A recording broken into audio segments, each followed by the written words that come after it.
Keisha Heidi Harmon. Most people call me Kiesh. 9,689 years old. Quasi-obsessed with Justin Bieber. True. I made sure to channel him for my employee. What the fuck is Over 2 this? years, I've been in translation and I've been an analyst at that time. And it's really interesting to sift through data on the daily when you're an artistic person. So I'm like...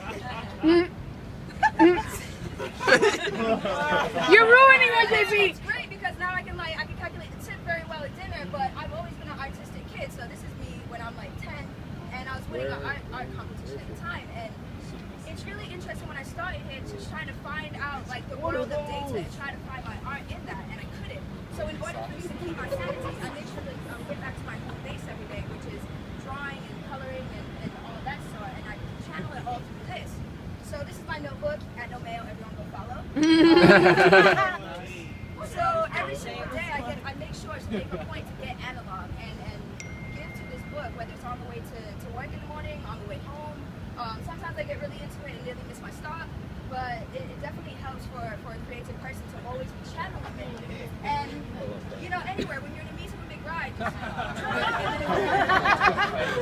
I feel like as a creative person, or whatever your art is, you always have to do it every single day, whether it's writing music, whether it's making music, whether it's knitting, or whatever your shit is, you have to do it every single day and be honing it because it serves the overall creative process. And this is something that Jano showed us at the beginning of the year. And if you've ever done a picture translation, you know these emotions. Like, especially these two right here. Like, you get up and so I want to show you guys this process from my point of view and how I do it on the reg for my creativeness. So first off, pizza! So this is that moment at like 3 a.m. You're plowing up some pizza. You got Samsara on one screen, you got your work on another screen, and then you have like the Tom Haverford of ideas. Like you have the most amazing ideas. So the first thing I do is I go to my notebook, I get back to my notebook, and I kind of go through this process of like doodle, Google, and I make sure that as I'm outputting and taking notes, I make sure to input as much as I can. And I think it's really important for you to go through different genres and get in different things and ask people questions differently and get lost in some things, but also remain focused on what your initial idea is, because you can get lost in this web of like this rabbit hole of Chrome tabs, and shit can get tricky.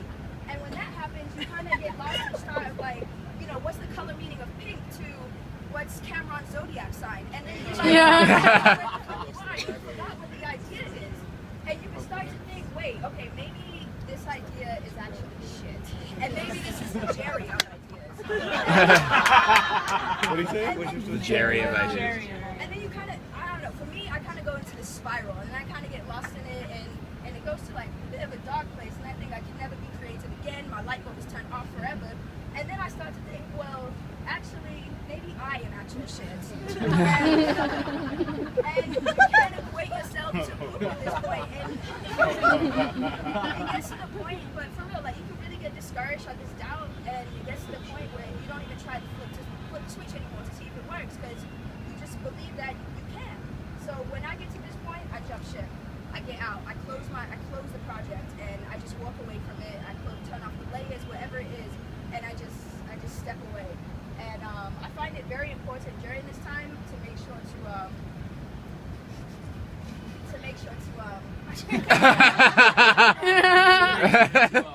indulge in a lot of pizza. And it helps me like get back to that base and activate my mind. And then I also, you know, watch some trippy shit, take a shower, take a walk, just get away from that project. And I don't initially like run right back to it. So I started this thing called productive procrastination. And it's when you make a list of a few projects that you're working on, and as you're working on one, you get bored of it, you bounce to another. And as you're working on that one, it might inspire your initial idea. So then when you go back to it... Nah. So when you go back to it, you think, you're looking at it different eyes, and you're like, well, maybe this is actually all right. And then I start to peel back the layers of it, and then I always make sure to look at it at 360 at that point, because you're looking at it with new eyes, with new ideas, and new angles, so then it allows you to see it as what it really is, and outside of that web that you got lost in initially. So then I make sure to get back to my base, go back to my doodles, take notes again, go back to Google, and like make sure everything is aligned, make sure the strategy makes sense, make sure it's in budget, make sure, you know, Betsy likes it, like whatever your position is, and just making sure that I feel good about it as well. And then when you do that, you kind of look at it and realize, no wait, like this is the lesbian noble ideas. This is awesome, and I'm onto something. And that's when I get really hyped and just start like Instagramming that shit out way too soon. I'm hyped, and that's when like you get out your album name too soon, and then it turns to Swish, and it's just can't do it. But that confusing is like once you have this product and once you feel good about it, you give it out to the world. And I know from my personal art, I try to give it out to the world with no expectations. I think it is. Obviously, when it's your job, you have to get some kind of ROI, whatever. No, it's the memory around. But for me, I always try to put it out to the world with no expectations. Because me putting it out is enough. And I do that through my art of no mayo. Yeah.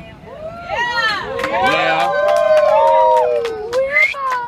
And it's a really vulnerable thing, especially after you've gone through this whole journey with this one idea. It's like a relationship that you get with this idea. And it's your baby. You're scared to put it out sometimes.